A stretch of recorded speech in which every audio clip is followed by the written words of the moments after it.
Jerome. Nipo kwenye amri hapa. Sawa.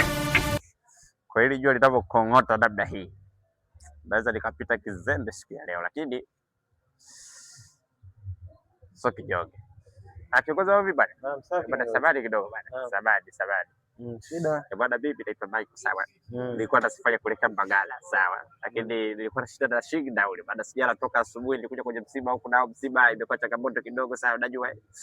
Kwa hivyo kwa tafura ndugu yangu, nilikuwa naomba shilingi 1000 tu niweze kufika Mbagala. Hadi shilingi 1000 tu niweze kufika Mbagala. Utakuwa umenisaidia sana ndugu yangu. Kwa hiyo je, tangu asubuhi. Sijala kabisa. Yaani hapo kuja nataka niende Mbagala kwa mkubwa ili akafanye mambo na wewe nipate kula ndugu yangu. Maana maisha yalikuwa ni gari. Yaani imekuwa ni nani sasa hivi changamoto. Sasa bwana, katika hiyo shilingi 1000 mimi na hii. Sasa wewe acha sana basi. Saidia kidogo. Hii kubwa hii. Maana nikipata na mtu mwingine hapa kinipa naye inakuwa ni ujambo hizi. Basi sawa. Shukrani sana ndugu yangu. God have mercy upon us.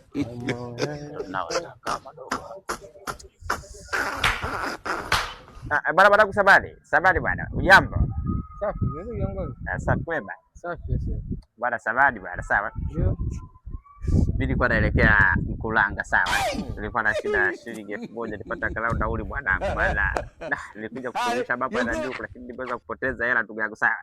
Kwa huku sina ndugu, sawa. Kwa lakini nimekuona kwa kweli kama ni kijana, sawa, mpambanaji, nimekuchukulia kama mwanangu, sawa. Ndio shilingi 1000 niweze kwenda Mbagala ndani huko wapi kwenda. Anyway, sana baba. Shukrani sana. Ujue umekuwa ni mwema sana ndugu yangu. Sawa. Yaani God have mercy. Sio. Ongea Kiingereza.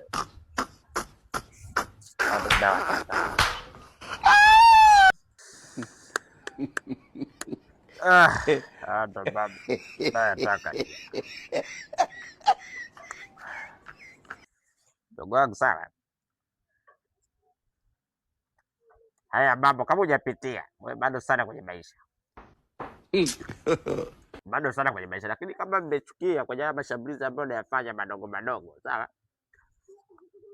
Basi kabisa na ushambulie kwa. Wala kalo. Kwa endelee. Kuzungana naye au kujaza.